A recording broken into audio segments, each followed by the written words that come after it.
कर सके।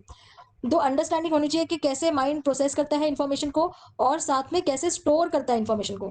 और ये अगर चीज़ें हमें पता होंगी एज एन एजुकेटर या एज ए टीचर, ये जो जितने भी लोग होते हैं, जो ये आपका जैसे ये बुक जिसने डिज़ाइन की है या ये पूरा कोर्स मटेरियल जो डिज़ाइन करते हैं, इस तरह के लोग होते हैं जो लर्निंग मटेरियल जो डिज़ाइन करते हैं स्कूलों के लिए, कॉलेजेस के लिए, एजुकेटर्स होते हैं जो पढ़ाते हैं, उनको ये थ्योरीज पता होनी बहुत ज़रूरी है, क्योंकि उसी को वो थ्योरी को ही वो अप्लाई करके उसी तरीके से अपने इंस्ट्रक्शन के अंदर अप्लाई कर सकते हैं, अपने मटेरियल में अप्लाई कर सकते हैं कि जैसे जैसे माइंड प्रोसेस करेगा, स्टोर करेगा इन्फॉर्मेशन, वैसे ही उसी तरीके से हमारा मटेरियल भी बना होना चाहिए, हमारे लेक्चर्स भी वैसे ही होने चाहिए। तो अगर हमें इन्फॉर्मेशन प्रोसेसिंग की अंडरस्टैंडिंग नहीं होती है तो स्टूडेंट्स को, जिसके साथ एक एजुकेटर काम कर रहा है, उसको बहुत मुश्किल है कि अपनी इंस्ट्रक्शंस उसको समझा पाना या उसको अपने जो तरीके उसकी लर्निंग में हेल्प कर पाना किसी तरीके से। तो अगर आप चाहते हो कि आप अपनी भी लर्निंग के लिए, ऐसा नहीं है कि आप किसी स्टूडेंट के लिए सिर्फ आप लर्न कर रहे हो, अपनी भी लर्निंग के लिए आपको ये पता होना बहुत ज़रूरी है कि आप किस तरीके से लर्न करो, किस तरीके से आपके पढ़ने की सीक्वेंस हो, जिससे आपकी जो लर्निंग है वो जल्दी हो। So it is written here that it would be almost impossible to design instruction that contributes to high level of learning achievement. High level of learning तभी होगी जब आपकी इंस्ट्रक्शंस उसी तरीके से डिजाइन होंगी जैसे आपकी थ्योरीज बताती हैं, जो कि इन्फॉर्मेशन प्रोसेसिंग के बारे में हमें समझाने की कोशिश कर रही हैं। So there are lot of theories, जिसमें से इन्होंने जो कुछ डिस्कस करी हैं वो है आगे जो हम पढ़ेंगे। So these theories are the means of structuring information and though that can incorporate the best of all the ideas. तो वो थ्योरीज ऐसी हैं जो एक बेस्ट आइडियाज आपको दे सकती हैं कि किस तरीके से हम इन्फॉर्मेशन अपने माइंड में प्रोसेस करें जिससे वो ज़्यादा देर तक हमें याद रहे। So, if learning is to occur, educator must ensure that information is processed in such a way that it can be retained in long-term memory. तो as an educator, as a student, हमारा purpose यही होता है कि जो भी information we are processing, whatever information जो भी हम पढ़ रहे हैं, वो हमारी लॉन्ग टर्म मेमोरी में रहना चाहिए। और वो अचीव करने के लिए it is very important elaboration and connection होना चाहिए लर्न मटेरियल में। जो हम पढ़ रहे हैं उससे हमारा कुछ कनेक्शन हो, हम उसको इलेबोरेट करें। और कनेक्शन किससे, जैसे हमको, जैसे अभी बेसिक आप जानते हो और आप एडवांस पढ़ रहे हो, तो ये कनेक्शन है दोनों के बीच का, जिससे आपको एडवांस लेवल पढ़ने में आसानियाँ होगी। लेकिन आपका कनेक्शन नहीं है, आपको बेसिक नहीं आता है, तो फिर आपको प्रॉब्लम होगी। तो एक इलेबोरेशन चाहिए, जैसे कि मैं इलेबोरेट कर रही हूँ कॉन्सेप्ट, प्लस आपका कनेक्शन चाहिए बेसिक के साथ, तो आपको चीज़ें जल्दी समझ में आएंगी और ज़्यादा देर तक आपके लॉन्ग टर्म मेमोरी में रहेंगी। It has been established that the more deeply information is processed, the more connections that can be made between new information and existing memory structure. तो जितना डीपली आप इन्फॉर्मेशन प्रोसेस करोगे, जितना ज़्यादा आप उसको इलेबोरेट करोगे, उतना ज़्यादा कनेक्शंस बनेंगे आपके प्रीवियसली स्टोर्ड इन्फॉर्मेशन के साथ, उतनी ज़्यादा लॉन्ग टर्म मेमोरी में वो चीज़ आपके रिटेन रहेगी। तो इसीलिए अगर आप किसी भी मटेरियल को मीनिंगफुल बनाना चाहते हो, तो उसके लिए सबसे ज़रूरी क्या है? In order to make new material meaningful, instruction must be presented in such a way that student can easily access and connect the previous learning and experiences with the new learning. तो जब भी आप कोई नई चीज़ पढ़ते हो, अगर आपको उसको कनेक्ट करना है, अगर आप उसको लॉन्ग टर्म मेमोरी में रखना चाहते हो, याद रखना चाहते हो, तो बहुत ज़रूरी है कि उसका कनेक्शन आपकी पुरानी समझी हुई किसी चीज़ के साथ हो, तब आपको वो याद रखने में आसानी रहती है। इसके लिए हमारी जो पहली थ्योरी आ रही है वो ब्लूम्स टेक्सोनॉमी आ रही है। ब्लूम्स टेक्सोनॉमी जो है स्कूल्स में बहुत यूज़ करी जाती है। जो स्कूलों में लर्निंग मटेरियल बनते हैं स्कूल्स, कॉलेजेस और यूनिवर्सिटीज़ में, वो उसका जो स्ट्रक्चर होता है वो ब्लूम्स टेक्सोनॉमी फॉलो किया जाता है। और ब्लूम्स टेक्सोनॉमी क्या कहती है कि 6 लेवल्स होते हैं, 6 लेवल होते हैं जो हमें लर्निंग मटेरियल बनाना चाहिए, उसके कुछ लेवल्स हैं और हमें बेसिक से स्टार्ट करना चाहिए। पहला लेवल क्या है? नोइंग। पहला लेवल है नोइंग। नोइंग मतलब जिसमें सिंपली एक लर्नर को सिर्फ एक चीज़ जाननी है, जैसे मैंने आपको कोई नई टर्म बताई या नया नाम बताया, आपकी नोइंग चल रहा है वहाँ पे, आपका लेवल नोइंग पे है। नोइंग पे बस आप उसको जानने की कोशिश कर रहे हो और आप उसको रिमेंबर करने की कोशिश कर रहे हो। तो नोइंग को हम रिमेंबर की तरह भी लिख सकते हैं। तो हमने नोइंग करा मतलब हमने जाना और हमने उसको याद करने की कोशिश की रिपीट करके। इसमें क्या है? इसमें इलेबोरेशन नहीं है। क्यों? क्योंकि मैंने सिर्फ आपको बताया, आपने उसको रिपीट करा, तो आप याद कर रहे हो, रिमेंबर कर रहे हो, लेकिन कोई इलेबोरेशन नहीं है। फिर आता है सेकंड लेवल। सेकंड लेवल में है कॉम्प्रीहेंशन। कॉम्प्रीहेंशन का मतलब होता है अंडरस्टैंडिंग। अंडरस्टैंडिंग मीन्स आप समझने की कोशिश कर रहे हो कि जो मैं आपको बता रही हूँ उसका मतलब क्या है। इसमें आप अपने मेरी कही हुई बात को समराइज कर रहे हो, पैराफ्रेज कर रहे हो। समराइज मीन्स आप शॉर्ट में मेरे को बता के पूछ रहे हो कि आपने ये समझाया, या जैसे टीचर क्लास में खड़ा करके बोलती है कि बताओ मैंने क्या बताया अभी, तो बच्चा उसको पैराफ्रेज करता है, अपने ही टर्म्स यूज करके उसको दोबारा समझाता है। तो ये हो गया कॉम्प्रीहेंशन लेवल। इसमें क्या है? एक मॉडेस्ट लेवल ऑफ इलेबोरेशन है, थोड़ा सा इलेबोरेशन है। फिर उसके आगे नेक्स्ट एप्लीकेशन आता है। नेक्स्ट लेवल आता है एप्लीकेशन, जहां पे आप उस नॉलेज को अप्लाई करोगे, आप उस पर्टिकुलर नॉलेज को एक्चुअल में अप्लाई करके देखोगे ताकि प्रैक्टिकलिटी उसकी समझ आए। ठीक है, एंड देन अप्लाई करने के बाद क्या होगा? एनालिसिस। अप्लाई के ऊपर आता है एनालिसिस, फिर आप उसको एनालाइज करते हो। तो इसमें क्या है? इसमें इलेबोरेशन ज्यादा होती है क्योंकि आप उसको प्रैक्टिकली यूज भी कर रहे हो, उस नॉलेज को अप्लाई भी कर रहे हो और आप उसको एनालाइज भी कर रहे हो। अब जब आप ये दोनों चीज़ें अपने आप से करते हो, तो उसमें आपकी जो इलैबोरेशन होती है वो बहुत ज़्यादा होती है, प्लस आपके जो लॉन्ग टर्म मेमोरी में स्टोरेज होती है इन्फॉर्मेशन की, वो ज़्यादा होती है। तो जैसे आपको पता है कि स्कूल्स में थ्योरी के साथ-साथ प्रैक्टिकल सब्जेक्ट्स भी होते हैं, तो आप एक तरीके से सोच लो कि वो आपका ये वाला लेवल है। पहले आप प्रैक्टिकल की थ्योरी जब पढ़ते हो, किसी भी सब्जेक्ट की थ्योरी पढ़ते हो, तो आप उस सब्जेक्ट को रिमेंबर करने की कोशिश कर रहे हो, अंडरस्टैंड करने की कोशिश कर रहे हो। जब आप उस कॉन्सेप्ट्स को प्रैक्टिकल में करते हो, तो आप उसको अप्लाई करते हो और उसको आप एनालाइज़ करते हो। So application involve using a concept और principle to solve a problem. तो हम साइकोलॉजी में भी क्या करते हैं, जो भी हमारी नॉलेज है उसको अप्लाई करते हैं ताकि हम लोगों की प्रॉब्लम को सॉल्व कर सकें, अपनी लाइफ की प्रॉब्लम को सॉल्व कर सकें। Analysis involve understanding relationship among parts and how they are organized into a whole. और एनालिसिस में हम यही चीज़ समझते हैं कि वो सारी चीज़ें कैसे ऑर्गेनाइज्ड हैं आपस में। फिर आ जाता है लास्ट लेवल। लास्ट लेवल में आते हैं, लास्ट में 2 लेवल्स हैं, एक है सिंथेसिस एंड दूसरा है इवैल्यूएशन। अब सिंथेसिस और इवैल्यूएशन जो 2 लेवल है ना, इनके बीच में एक आर्गुमेंट चल रहा है। जितने भी रिसर्चर्स हैं, कुछ कहते हैं कि सिंथेसिस ऊपर आना चाहिए, कुछ कहते हैं कि इवैल्यूएशन ऊपर आना चाहिए। मतलब कि कुछ लोग कहते हैं कि सिंथेसिस लास्ट लेवल होना चाहिए सबसे टॉप पे, और कुछ बोलते हैं कि इवैल्यूएशन लास्ट लेवल होना चाहिए सबसे टॉप पे। तो ऐसा क्यों है? क्योंकि ये दोनों ही लेवल्स बहुत कॉम्प्लेक्स है और इसमें सबसे ज़्यादा आपको इलैबोरेशन की ज़रूरत पड़ती है। सिंथेसिस का मतलब क्या है? सिंथेसिस का मतलब है कि आप सारी चीज़ों को एक साथ जोड़ के आप उसको समझने की कोशिश कर रहे हो, सारे कॉन्सेप्ट्स आपने मिला के, इस साइकोलॉजी की सारी थ्योरीज आप एक साथ समझने की कोशिश कर रहे हो कि कॉन्सेप्ट क्या है। ऐसे ही इवैल्यूएशन में क्या है? आप इवैल्यूएट कर रहे हो, अपनी जजमेंट लगा रहे हो कि क्या सही है, क्या गलत है। तो अब इसमें कुछ कहते हैं कि देखो सिंथेसिस ज़्यादा मुश्किल काम है, इसलिए इवैल्यूएशन के बाद आना चाहिए सिंथेसिस। और कुछ बोल रहे हैं कि इवैल्यूएशन लास्ट में होनी चाहिए। तो इन दोनों लेवल्स को ही मैंने एक जगह लिख दिया, क्योंकि इसमें ना एक को ऊपर जगह मिली है ना दूसरे को। लेकिन अगर आप नेट पे देखोगे तो वैसे आपको लास्ट में क्रिएट लिखा हुआ मिलेगा।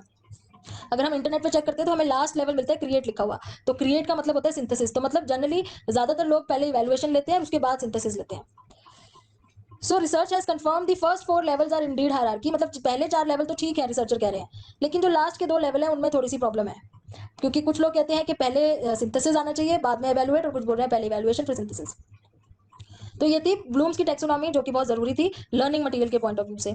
फिर आ जाते हैं स्टर्नबर्ग की इंफॉर्मेशन प्रोसेसिंग अप्रोच पे। स्टर्नबर्ग की इंफॉर्मेशन प्रोसेसिंग अप्रोच जो है वो बोल रही है कि जो ब्लूम ने जैसे बोला कि हमारी लर्निंग स्टेजेस वाइज होती है, स्टर्नबर्ग की जो थ्योरी है वो कह रही है कि कंटिन्यूअस होती है, स्टेजेस नहीं होते हैं। लर्निंग जो है कंटिन्यूअस फिनोमिनन है, वो स्टेज में डिवाइडेड नहीं है, ना कि वो डिसकंटिन्यूअस स्टेजेस हैं। और इन्होंने इंटेलिजेंस के ऊपर फोकस किया हुआ है ज़्यादा स्टर्नबर्ग की, जैसे कि हमने थ्योरी भी पढ़ी है इंटेलिजेंस की। So this focus on intelligence separates his ideas from stage theory because it rejects the idea of incremental stages but rather suggest that development occurs in the same way through out the life, differentiated only by the expertise of the learner. तो इनकी कहना यह है कि development हमेशा होती है life में, उसकी कोई स्टेजेस नहीं है। ऐसा नहीं है पहले तो आप जैसे हमने पढ़ा कि धीरे धीरे इंक्रीज होती जा रही है डिफिकल्टी, जैसे ब्लूम कह रहे हैं ऐसा नहीं है। थ्रू आउट दी लाइफ वो होती है, लर्निंग होती है। और कितनी लर्निंग हो रही है वो डिपेंड करता है कि लर्नर की एक्सपर्टीज कितनी है, वो कितना एक्सपर्ट है नई इन्फॉर्मेशन को प्रोसेस करने में। स्टर्नबर्ग का मॉडल चाइल्ड और एडल्ट में डिफरेंशिएट नहीं करता है। स्टर्नबर्ग के मॉडल के अकॉर्डिंग जो चाइल्ड है और जो एडल्ट है, दोनों की लर्निंग सिमिलर टाइप से होती है।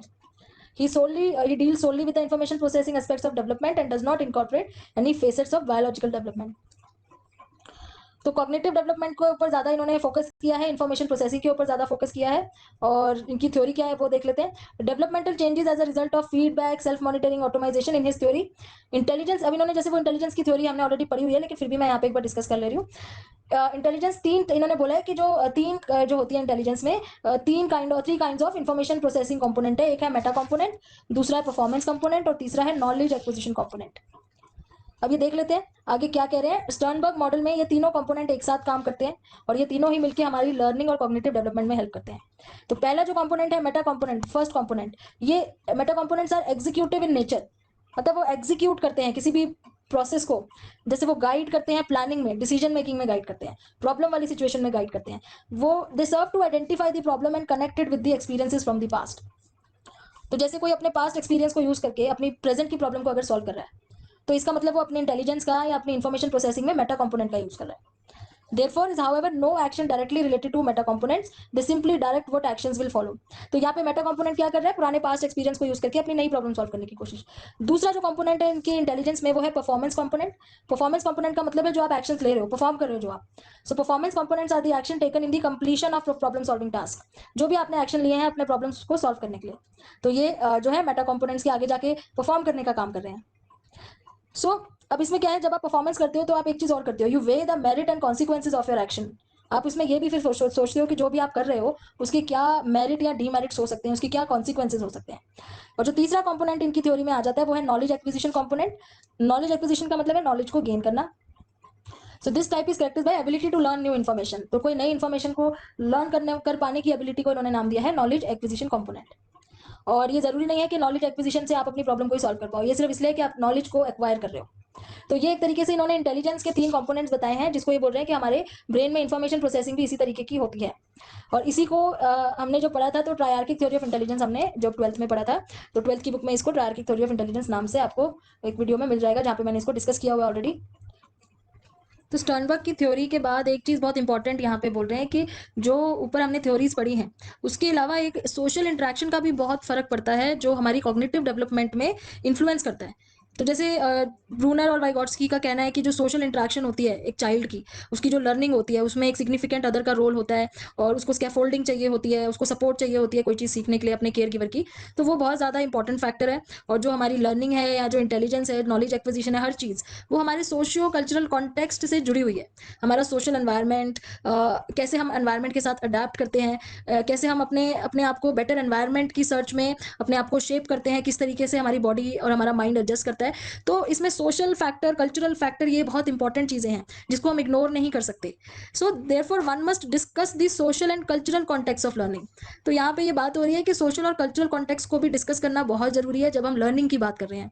और जैसे कि ड्रिस्कॉल यहाँ बोलते हैं कि जो एजुकेशन है ना, उसको सिर्फ हम एक करिकुलम की तरह नहीं देख सकते कि आप करिकुलम बना रहे हो, इंस्ट्रक्शन दे रहे हो। रेदर इसमें हमें एक ब्रॉडर कॉन्सेप्ट, एक कॉन्टेक्स्ट को लेना बहुत ज़रूरी है, कल्चर को, कि कल्चर किस तरीके से हमारी लर्निंग में हमारे माइंड को शेप करता है, हमारी लर्निंग में इन्फ्लुएंस करता है, वो चीज़ इंक्लूड करना बहुत ज़रूरी है। सो जो थ्योरीज हैं वो मोस्टली इसी अजम्पशन पे है that new information can most effectively learn if the material can be match to memory structure. तो ज़्यादातर तो इन्फॉर्मेशन थ्योरीज यही बोलती है कि पहले से अगर कोई इन्फॉर्मेशन हमारे माइंड में है, अगर उससे कनेक्शन बन जाए, तो नई इन्फॉर्मेशन लर्न करना बहुत आसान हो जाता है। लेकिन अभी यहाँ पे ये भी बहुत ज़रूरी कम बोल रहे हैं कि ज़रूरी है कि आप कल्चर को और सोशियो कल्चर बैकग्राउंड को भी साथ में लेके चलो, क्योंकि वो भी बहुत ऐसी इंपॉर्टेंट चीज़ है जो हमारी लर्निंग को शेप अप करती है। So structural system allows for different levels of complexity of information. The formation of and continual building of the structure is critical in order for learner to process information. तो जो structures हैं, जो हमारे mind में already existing structures हैं, जिससे connection बनता है और उसी के बेस पे हम new information सीखते हैं, वो बहुत ज़्यादा ज़रूरी है। तो यहाँ पे आपका ये यूनिट खत्म हो रहा है। नेक्स्ट यूनिट नेक्स्ट वीडियो में स्टार्ट करेंगे। Thanks for watching. Hello friends, welcome to my channel excellent coaching. MA का ब्लॉक 1 यूनिट 3 करेंगे आज स्टार्ट, कॉग्निटिव साइकोलॉजी 001 का। यूनिट 3 का नाम है neuro psychological basis of learning and memory. इसमें हमारा जो मेन जो टॉपिक्स पूरे यूनिट में पढ़ने वाले हैं हम, वो है मेमोरी और ब्रेन के बारे में, जिसमें ब्रेन सर्जरी और मेमोरी लॉस, एमनीशिया और ब्रेन के कुछ पार्ट्स जो मेमोरी से रिलेटेड है। फिर मेमोरी कंसोलिडेशन क्या होता है और हिप्पोकैम्पस का क्या रोल है मेमोरी में, और टेम्पोरल लोब्स और मेमोरी का क्या रिलेशन है आपस में। कुछ मॉडल्स ऑफ मेमोरी आएंगे बाद में, और ब्रेन इमेजिंग टेक्निक्स आएंगी, जिसमें हम episodic different type of memories पढ़ेंगे, जैसे एपिसोडिक एनकोडिंग क्या होता है, सिमेंटिक एनकोडिंग क्या होता है, प्रोसीजरल मेमोरी क्या होती है, इम्प्लिसिट और एक्सप्लिसिट मेमोरी क्या होती है। तो ये टॉपिक्स इस यूनिट में कवर होंगे। तो पहले इंट्रोडक्शन में क्या है, इंट्रोडक्शन में इन्होंने लर्निंग के बारे में बताया है कि लर्निंग एक प्रोसेस है इन्फॉर्मेशन एक्वायर करने का, इन्फॉर्मेशन को सीखने का। और मेमोरी क्या है, memory refers to the persistence of learning. तो जो चीज़ आप रेगुलरली लर्न कर रहे हो, जिसपे आपका रेगुलर प्रैक्टिस कर रहे हो, तो वो चीज़ धीरे धीरे आपकी मेमोरी में चली जाती है। लर्निंग में क्या है, लर्निंग में तो आप नई चीज़ें रोज लर्न कर रहे हो, बट हर चीज़ आपकी मेमोरी में नहीं जा रही है। मेमोरी में कौन सी चीज़ जाती है, जिसको आप बहुत बारी प्रैक्टिस करते हो और परसिस्टेंटली उसके ऊपर आप काम करते हो। तो learning as an outcome where we refer that to as memory.